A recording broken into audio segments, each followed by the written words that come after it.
Welcome to A Slob Comes Clean, the podcast. I am Dana K. White.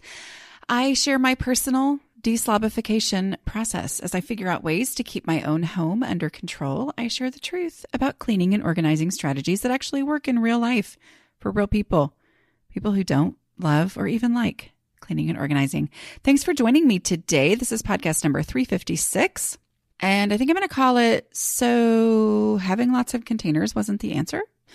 So I am talking today to one of my Patreon members, and Megan has lots of containers and found out that lots of containers isn't the answer. And I completely relate, because I once upon a time thought that lots of containers or the perfect container was the answer to all of my problems.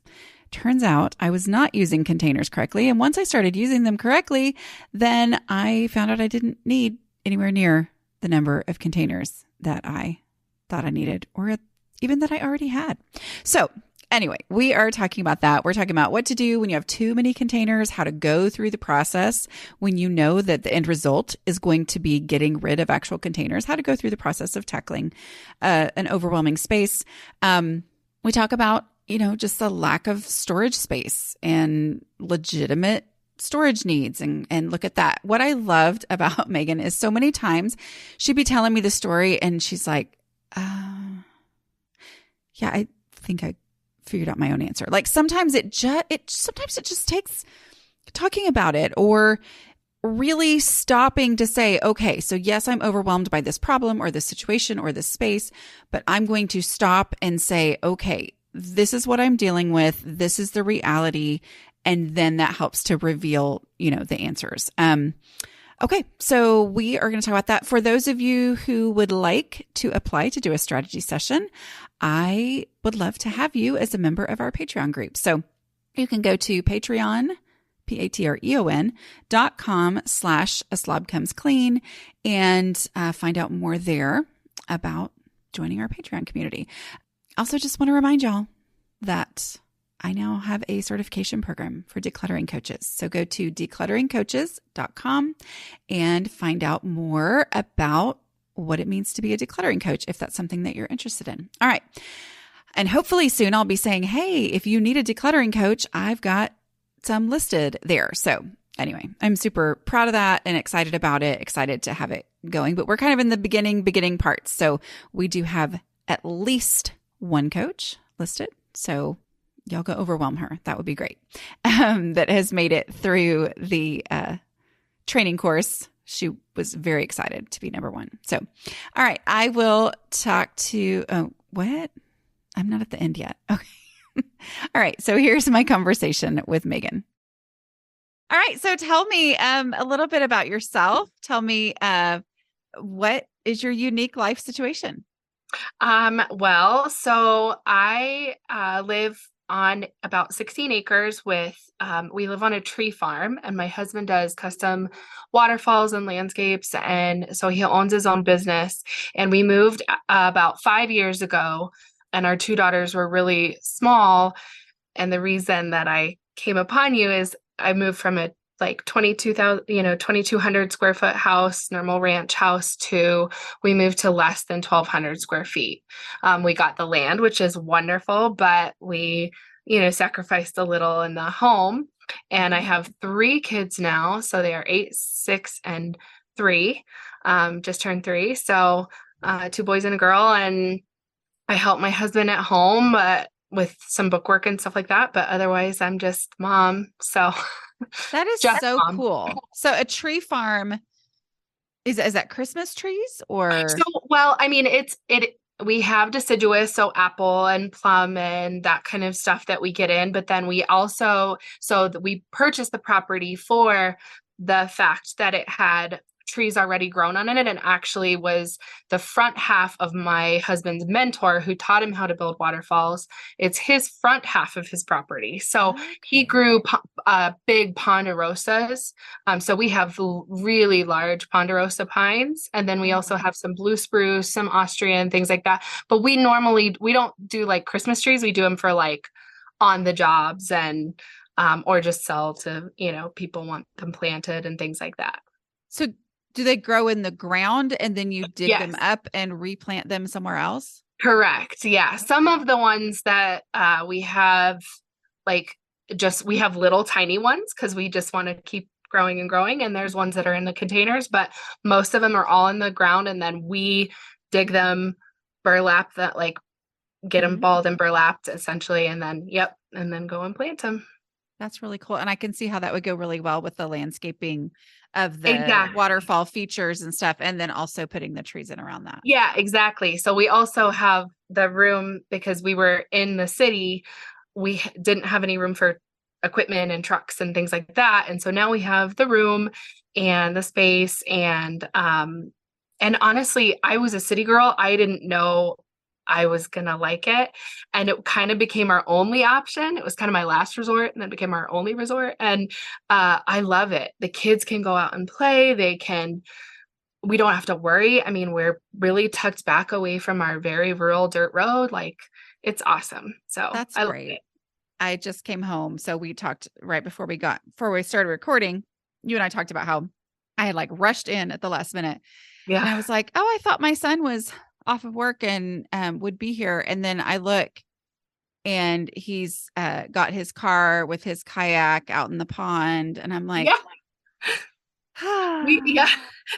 We have a pond too. I mean, we have like a big pond that we go paddleboarding on and we stocked it so we can go fishing. And it's just, I mean, I you know. can't And I feel really, bad because there were so many years there that was like my big dream. And so like, I don't want, you know what I mean? I don't know. I may never take that out, but you know what I mean? Like it is. I mean, sometimes I just go, oh, and it's beautiful outside right now, which it's not always, but it is right yeah, now. And it's just yeah, like, oh, this is just, thank you. Yay. I'm so it's excited. peaceful. It is. Yeah, It's super it peaceful. is. It is. It's It's so peaceful. lovely. Okay. Yeah. And my husband, it's funny because I felt like I always knew I would love the country. And my husband is the one who's surprised because he Oh, didn't know really? I would love the country. He's like, I wasn't sure how you'd be. And you like love it. And I'm like, I Yeah. know I do. Yeah. No, it was always, I mean, there was a lot of checking in of like, how you doing? Is this Yeah. okay? And it's actually, I love it. We got involved with the school that's out here Oh, really good. quickly, which was big for me. I met people, I met, parents, and that was all I needed because I'm a people person. So I Yeah. think that's what was worrying me. But Yeah. we met people. You have kids, so it's not like you're seeing people all the time anyway. But Right. yeah, so That's great. it's awesome. I love it. Okay. Well, let's talk about cleaning, decluttering, all that. So tell me a strategy that has been working well for you that's had a big impact on your home.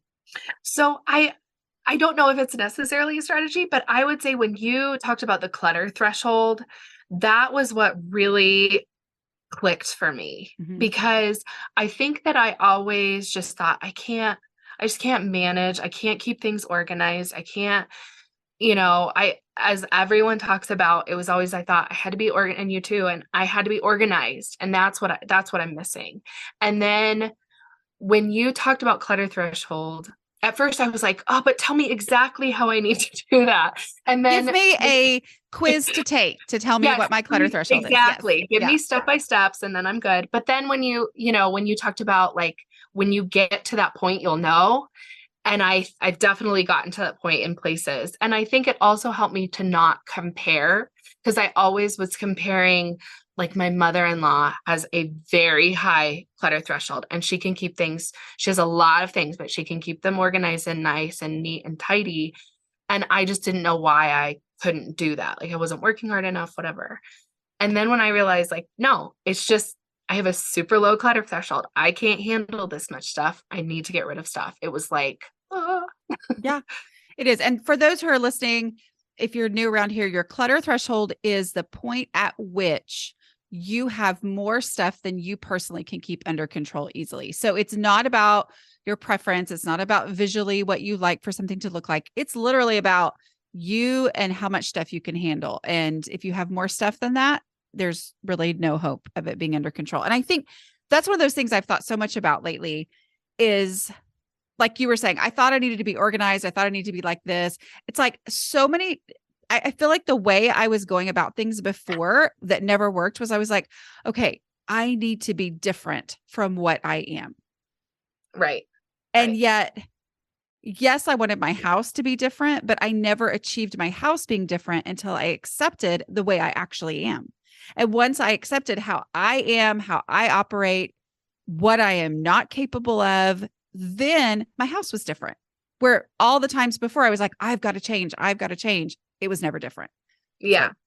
So, And I think it'll go into a question that I have, but like that was the thing that was like, I think also, I don't know if I feel like decluttering wasn't something that was always like talked about. It was always organization, and there was all these different people, and I was watching all the things and reading all the books, and some of it helped, but then yeah. some of it, just most of it was just, this isn't working. Something's not clicking. Something's not right. So once I And now figured it, that you understand clutter threshold, it's very likely that some of those ideas that maybe you tried and they didn't work might actually work for you in a format now with the amount of stuff that you have. Like if it's just something that you prefer or you like or you want the look of that.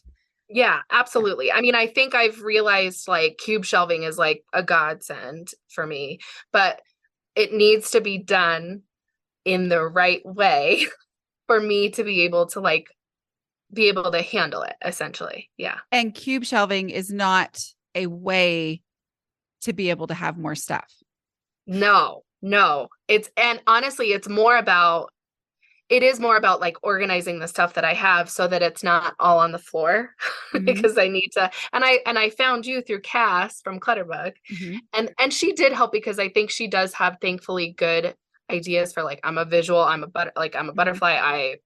I need stuff out, but I need it really macro. I need it, and I need way less stuff, which is what I, learned from you. Yeah. But everything needs to go vertically. And because I've always just like now, and still a little bit, like I just have things on the floor, which is annoying, but Yeah. Yeah. So you have to have a place to put it, but exactly. less stuff is how that actually is achievable. Yes. Yeah. And doing even more than I think I need to do. So Yeah. Getting rid of even more, you mean? yeah. Oh, Yes. absolutely. Yeah. Yeah. Going further. Okay. So what's something else that's worked well for you that's had a good, big impact on your home? I know everybody's the dishes, because I do think I realized that the kitchen is definitely, it's really the first thing you see when we walk in our home, because our home is just kind of open with the living room and kitchen, and it's like, so all you see is the kitchen pretty much when you walk in. And I think the other biggest thing was that I get really stuck of like, okay, I've got all these things to do. Like, what do I do? What do I do? Mm-hmm. And when you were like, just do the dishes. Okay, do the dishes. Like, and even if it's like, okay, there's none in the sink, but I got to unload the dishwasher. And then, oh, there is some dishes all around the house. Like, I have kids. Like, I got to pick up those. It's just that nice, like, start here, Mm-hmm. like No need to focus on this. reinvent the system every day, which Right. when you're in a point where you're feeling overwhelmed and you're feeling like nothing I'm doing is working, it feels like you have to reinvent it every day. But knowing there's no need to reinvent, just start with the Yeah. dishes every time. And for you, that's great because that means you're, kind of checking off dishes and the visibility rule at the same time. Yeah. Yeah. Yeah. Honestly, I mean, and I would say, it's just the way that our house is structured. So I did really focus when I started on the kitchen and the living room, because that's obvious. I mean, Mhm. it's everybody's, but like, it's just so nice because if I do walk in and it's a clean countertops and clean sink, it makes a huge difference that you Yeah. never would think until you do it and you realize, oh, okay. This Oh, makes that's why. this is why. I Yeah. get it. Yeah. Okay. So look, what's a question or situation you want to talk about? So going back to thinking that I needed to organize, Mm-hmm. I started, I won't say, but there was a company that you can Mm-hmm. get organization, and it's kind of the multi-level marketing company. And Mm-hmm. I thought I'll do that so that I can start to get all these organization things. So I have too many containers because of that. So my question, and a lot of it is toys. A lot of them now I've pared down, but a lot of the containers I still have our toys, which tend to end up to be that toy box chest kind of thing. That's just a dumping Miscellaneous ground. storage. Yes. Yeah. 100%. And I guess I don't know exactly where, because say it's Magna-Tiles and they're in 5 different boxes or whatever, storage, whatever. I don't know where to start because it feels like, okay, take it there now, but and I know that, but so I don't know exactly where to start with those, having too many containers, because I need to take away some containers. Yeah. Which means decluttering toys as well. Yeah. So what I would do in that situation is, even though it's sometimes it's like, I know where my big hang up is going to be. It's going to be not pulling everything out. It's going to be, I know I've got too many things, and it just kind of starts to feel ambiguous. So where I like to come in on that is say, I'm going to follow the steps, even though I don't think all the steps are necessary in this situation. I'm going to go through them anyway, just to give me a process to follow. Okay. So starting with that and saying, without pulling everything out, and whether you do this with your kids or on your own, it depends on how y'all do things, but starting looking for trash, like starting looking for excess trash, starting looking for trash, like, within the bins themselves, or I'm assuming canvas type bags or whatever. Yes. Yes. But yeah, like, so, kind of not pulling things out, but, you can kind of shift a little bit, and, we're not going for perfect here. We're not going for every last thing before I move to the next step, just as a way, because remember, the purpose of that is, first of all, to get you moving. Okay. Which it sounds like you're kind of looking at this as an overwhelming situation, and getting started is what's really hard, because it's going to be difficult down the line. Right. Yeah. Yeah. Yeah. So that gets you started. It also, as you're looking for trash, even if you think there's no way there's trash in here, as you do that, you're seeing what's in these things. Your brain may register, oh, I forgot we had this whole category of toys. I forgot that there was a birthday a couple years ago where we got 6 different sets of Magna-Tiles or whatever.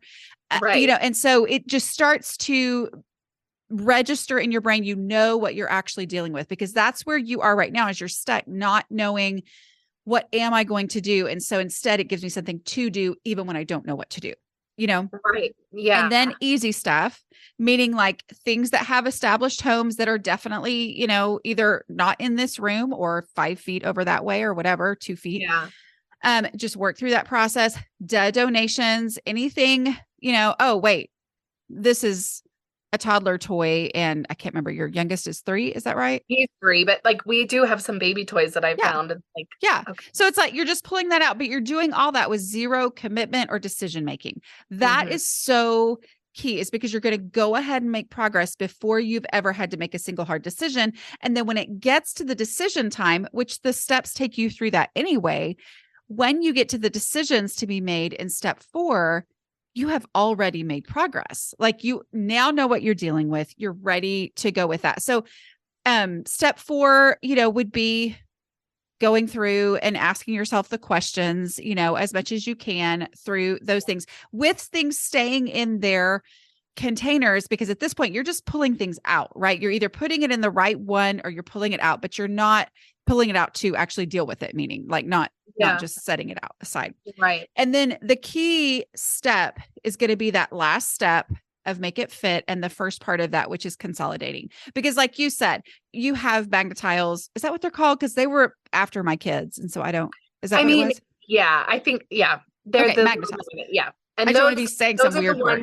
Yeah, no, those are the ones that just tend to like spread. Okay. Just like Legos or puzzle pieces that just spread.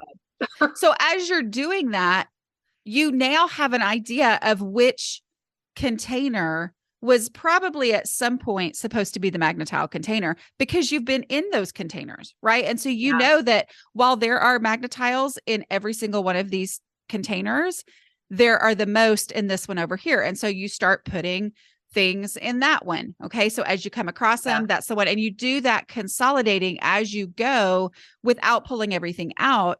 And then as you do that, you're also going to start to realize, oh, this is full of Magna-Tiles, and it's got to be gone. Like we've got to limit it at this point. So that in and of itself is going to help, because there's something about touching it, especially with toys, that helps you, if you're the one doing the decluttering, or if your kids are the ones, coming along and helping to make decisions, just touching things and then acknowledging the realities of the space and putting them together helps you realize how many you have of something, that maybe it's a excessive number, or I'm touching this item and it just registers when I go, okay, where would I look for it first? And I'm like, wait a minute, yes, I knew I had it. In reality, I'm never going to play with this, and so it just kind of naturally does that. So following those steps in these overwhelming situations is key. Yeah. So you would say start with one container and just. I mean, you can do it either way. So what I am picturing a room that has an excessive number of containers, and the whole room to you is overwhelming, right? Correct. So things can get put away, but then it's it feels cluttered. I am picturing as a room, trash as a room, and I don't know how big the space is or whatever, if this is even possible, but you could do item by item. But I'm like, if you're wanting to consolidate things into things and you're wanting to get rid of things, just look at overall trash in the room and look, without dumping anything out, look in this container. Is there any trash in here? I pull that trash out. Next container, any trash in there? Pull that out. Next container, trash. Okay. Now I'm going to look for easy stuff as a whole in the room, in the different containers. Because as you do that, you're going to lessen the amount of stuff in all the containers, which is going to give you a much better idea of, oh yeah, I don't need all of these because this could, be like that. And I think that you said, it still looks messy. It's because the room itself is a container, and this, but the room itself is a container, and it has too many of these containers. I'm saying that word a lot in it for that room to stay under control. So, right. Yeah, that's exactly right. Everything can get put away, but then there's bags upon totes upon this that are just piled on the floor or whatever. And so also, it's outside the limits of the reality of that space, with that space needing to have the top priority use of that space needs to be play area. Right. Yeah. And so if there are things on the floor that don't fit in an actual place, then that's taking up play space. Exactly. And it's cramping the room. There's not any room to play. And also I think it's overwhelming for my kids. They don't know where anything is. So if they want to play with this certain play set, it's all over. It's just not helping them either. We just have too many toys, but it's just not helping them either. Which is your kids' clutter threshold, right? So it's your kids' clutter threshold that this is not a system that's working for them, because there are the different things that they need for one thing are in all these different places, and they're in all these different places because there's more stuff than they can handle easily putting away. And so it's less is going to be the goal until you get there. So as you're going through this, your goal is to get rid of as much as you can. It's not just to sort and put in new places. It's, I'm going through these 5 steps with the idea, with knowing I've got to get rid of stuff. We got to have less in here because it is over my kids' clutter threshold, because they can't maintain it. Exactly. That makes perfect sense. Did I solve all your problems? Yes. Done. We're done. Okay. Oh, thank you. Okay. What's something else you want to talk about? So I would say my second question would be, when we moved in, there is a lack of closets here. So the only closets in our house are in the bedrooms. There's 3 bedrooms, and they're not very big. And so those are pretty much closed closets. The biggest issue I have is with coats. And so we're in Colorado, and it's weird. Weather is weird here. So it will be, today is almost 60.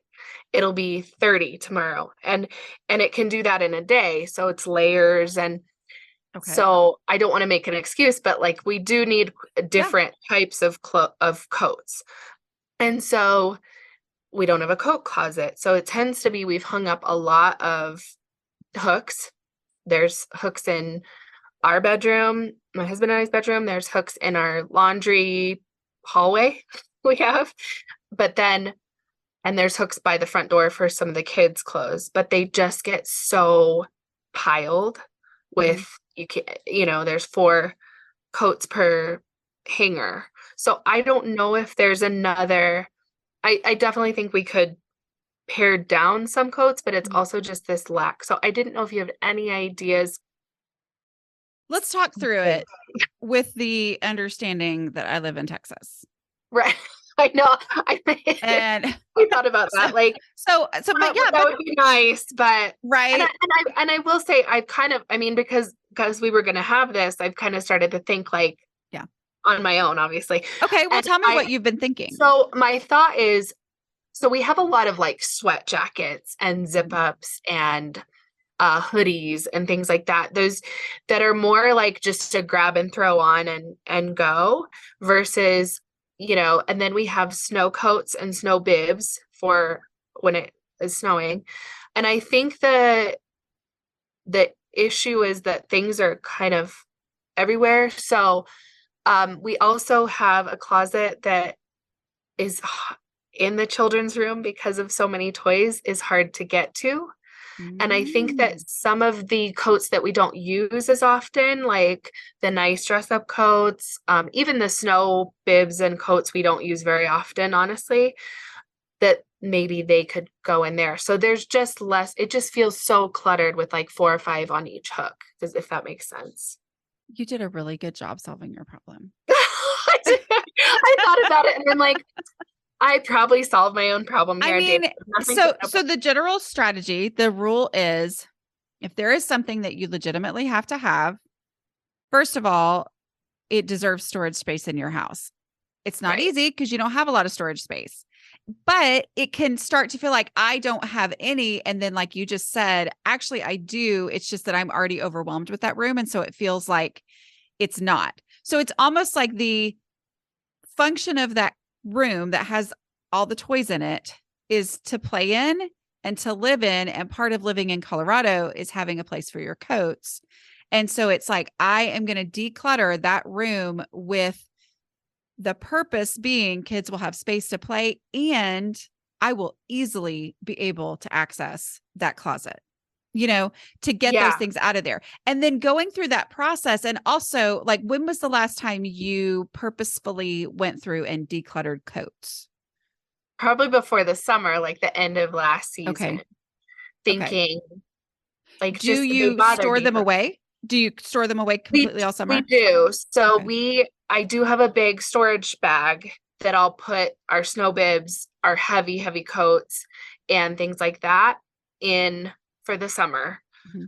And so we just pulled those back out, which is what it's kind of coming up.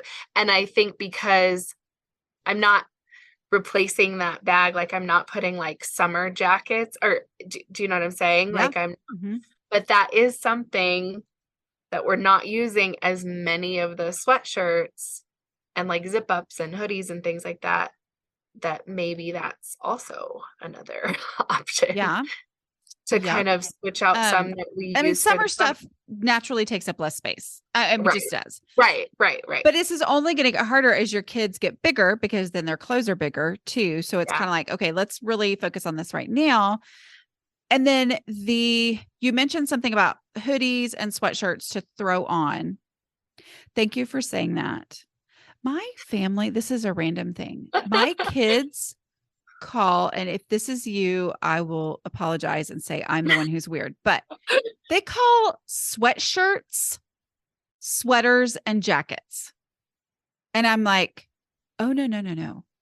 There are sweatshirts and there are hoodies and there are jackets and they are all completely different things. And when you say the wrong word, it confuses me.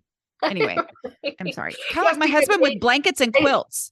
He calls any blanket a quilt. And I'm like, totally different things. No, 100%. I agree with you. Yes. No, like this is a sweatshirt. Yes, it is. Like an item of clothing. Yes. And I would say like a hoodie, a jacket, a zip up is something you put over this. Yes, so, exactly. Yeah. I'm sorry for that random thing. On the same wavelength. Like, duh. It really, I'm like, how have I not taught you the difference between a jacket and a sweatshirt and a sweater? Anyway. Yes.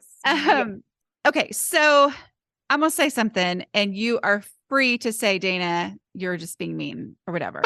Okay. How is laundry for you? Not great. Okay. Not great. Because I feel like the sweatshirts and sweaters and jackets might be a laundry issue. And I only mean that because those are things that get laundered more often than coats.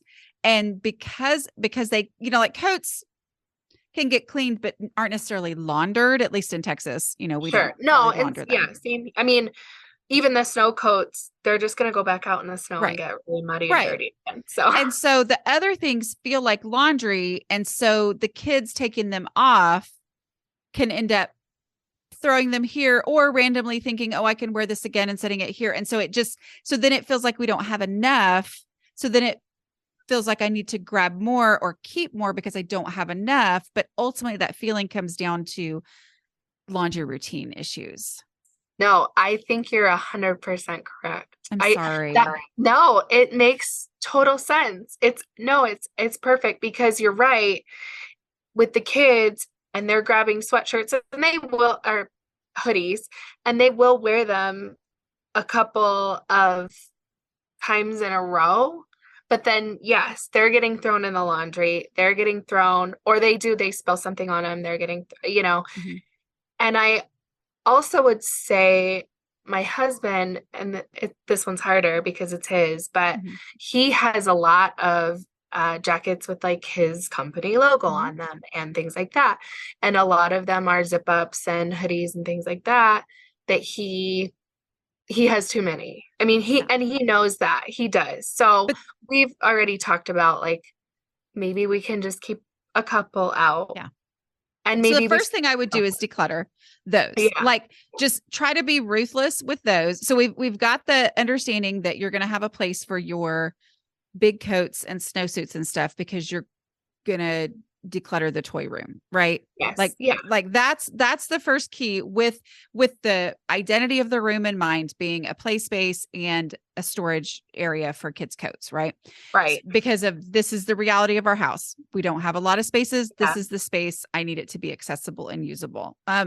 So we declutter that space, then go ahead and declutter what you already know, knowing that you have too many. Go ahead and declutter what you already know to be the least favorite or the tiny bit too small or the weird zipper or the itchy place on the hood on your neck or whatever, like go ahead and get rid of those just to make it a little bit less, which makes you a little bit less overwhelmed. And then start really focusing in on that laundry routine, which will then increase your confidence and your husband's confidence in the fact that, once all the clothes are clean consistently, then it's like your brain switches to, okay, now I fully grasp and understand how many I have. But as long as some are in dirty clothes, some are in transition of this, some are in clean clothes that haven't been put away yet, some are in the things, then it's all kind of this ambiguous feeling of, I probably have too many, but I'm not for sure. I never have total confidence that I'm going to have everything I need totally clean. And so it's just kind of like they're on all these different places and it doesn't feel easy to your brain to think of getting rid of it. And then it feels like, okay, that plus the fact that we have little storage and we live in a cold climate makes it all feel impossible. So it's like, that's how to tackle it. Does that make sense? Yeah. Yeah. No, totally. Have you given laundry day a try? I have. And when I was good about it, when I was good about it, it was good. The hard part is, and I would say sometimes it's like laundry 2 days, but that's of course. But I am in a season right now. It's just silly, but like you get sick and then we're recovering from that, and then it's holidays and all this. Yeah. And so right now it is an issue. Yeah. And I think that my hardest part is sometimes I have to like stop everything and help my husband with something, call people, do something.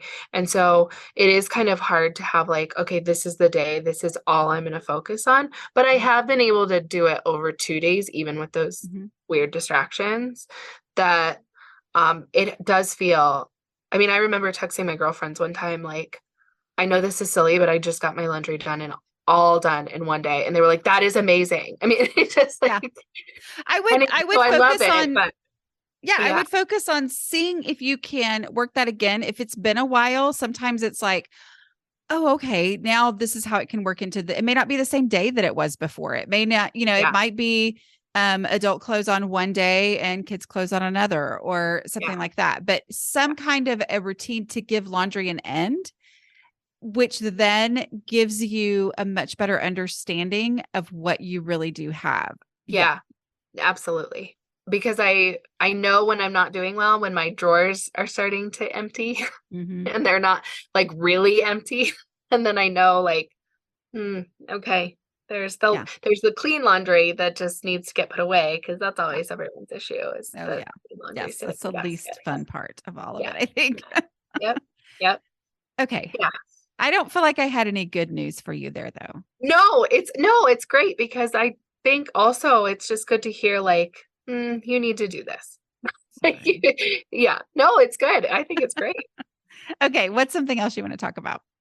So I would say again, it kind of goes along with the kids. A lot of their art supplies I have actually contained. The hard part is just there's kind of a lack of space to do it. And we ended up pulling out, we had a dining room table, but we almost don't have a dining room. We have to use part of our dining room Mm-hmm. as an office.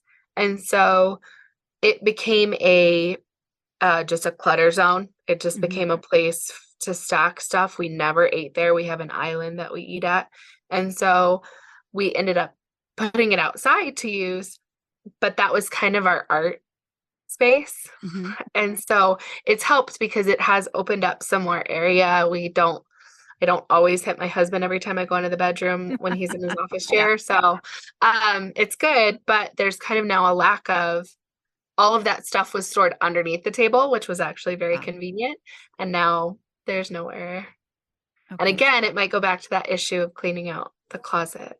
But I mean, if it's something that your kids love and actually use, then yeah, it deserves space in your home. And that can make cleaning out that room and space easier, right? Because you're like, oh no, this is something they really do use. This deserves priority space. So yeah, you can evaluate everything in that room according to this doesn't deserve space in here as much as this craft stuff that they really do love to have. And yeah, it's like once you start to look at things side by side and you're like magnetiles, and I'm just saying that because it's a word that's stuck I in my know head. that's just yeah. Right. But like magnetiles, something that my kids get super into twice a year and get obsessed with playing with this and building things. And I'm always so excited. And then they forget about them and they don't play with it for 6 months.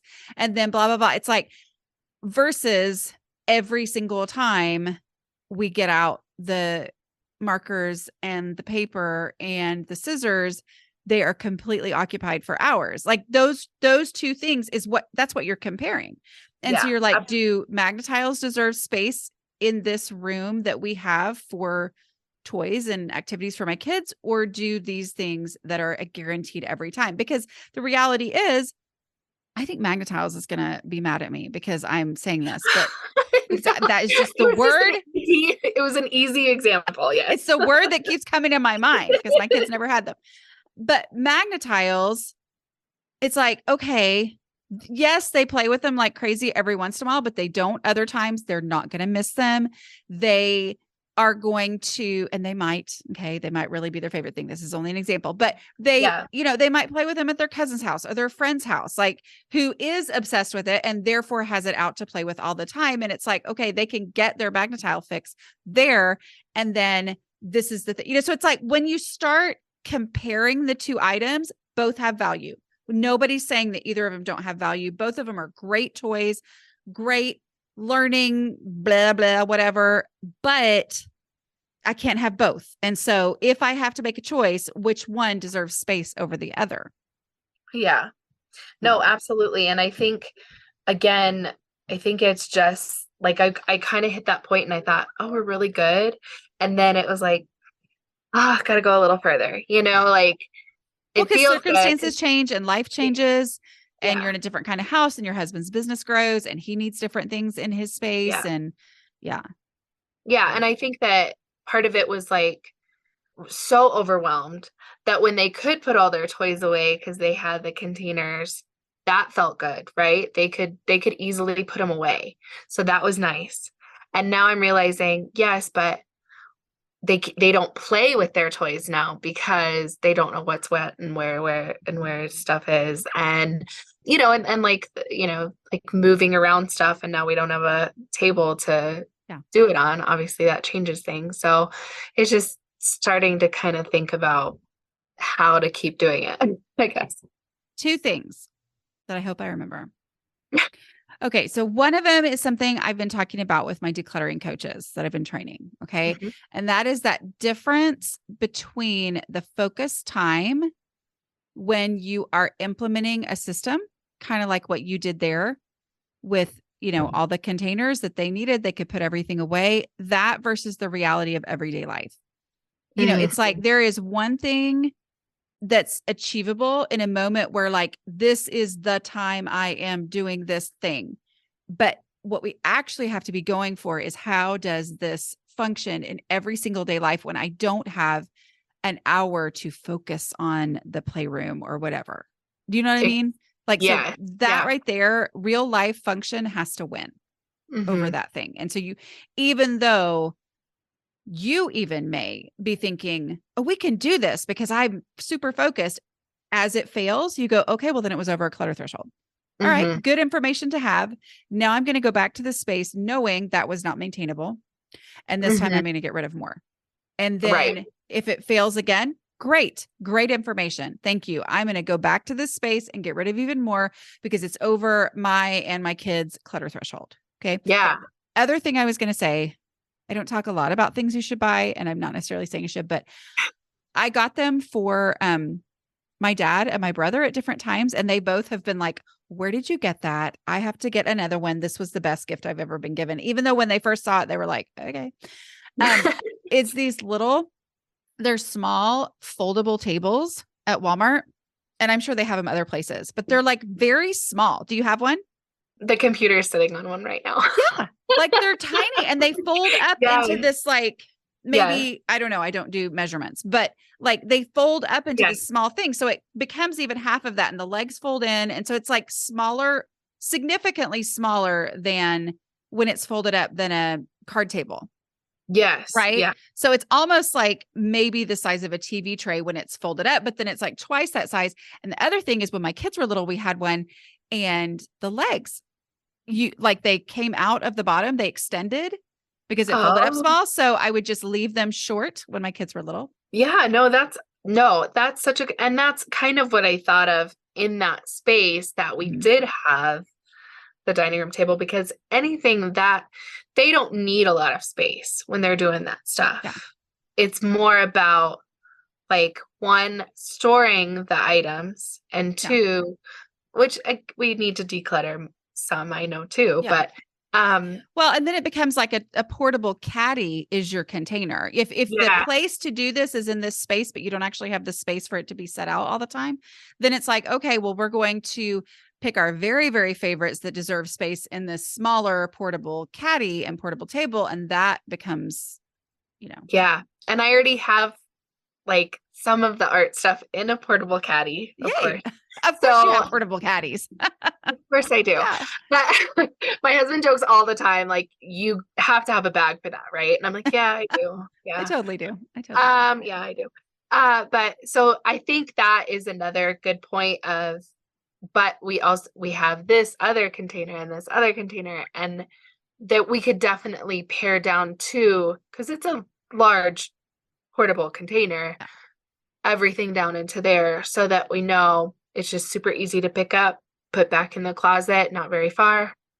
And then it is a container. The portable container determines the amount of art supplies you can have, but then the designated specific space where that's going to live when it's not being used, that is a container too, right? Like if that's in the closet is a container. So you have to have your coats, okay, that that you need. You have to have coats in there, but then you can't have more coats in boxes on the floor, because you have to have that space for so it's like viewing the closet as a container and saying, these are the things that we need to have. That limits the number of coats that I can have. And that limits the amount of art supplies I can have, because I can't just stack art supplies through the whole entire closet because I need room for my coats. So it's like, it's the thing that helps you go, the things that we really do use all the time. That's what has to have priority space. So. Yeah.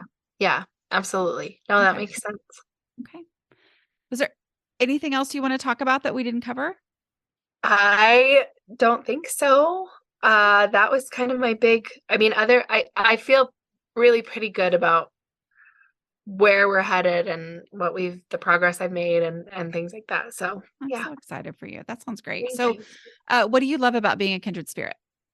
Oh gosh. I think the best part, and I'm not on Facebook very much. And honestly, the only time I really get on is to look at the Kindred Spirits group, because one, it's just so encouraging. Everyone has such great ideas.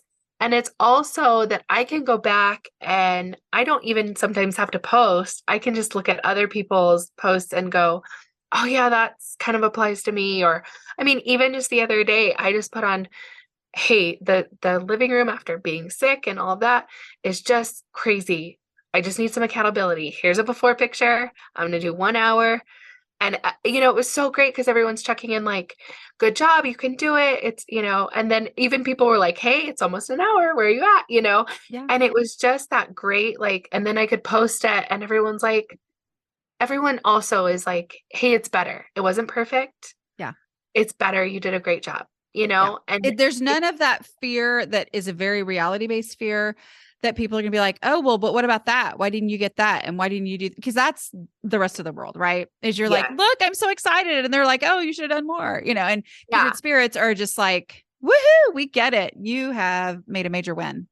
And I think too, it's even that feeling of like, I can post the state of my living room on this page and not feel ashamed, not feel like, and again, I don't care really about like the social stuff, but it's just it is so encouraging, and it's so, it is helpful. It's just super helpful. And people have been through it and they know, and they have good strategies, and it's awesome. It's so awesome. That's great. Well, thank you so much for being on today. I appreciate your time and your willingness to share with the world, and also adjusting to my schedule as I had things. Yeah, no. Thank you. Super easy. Yeah. Thank you. Danielle, I love that conversation with her. I thought she was just fun to talk to, and very normal situations that I think a lot of us here listening, me talking, we've been through very similar situations. And so sometimes just rethinking how you're viewing your space and routines and how those things are related to each other is very helpful. So I hope you enjoyed that conversation. Don't forget, if you'd like to be a patron of the show, go to patreon.com/A Slob Comes Clean. All right. I'll talk to you later. Bye.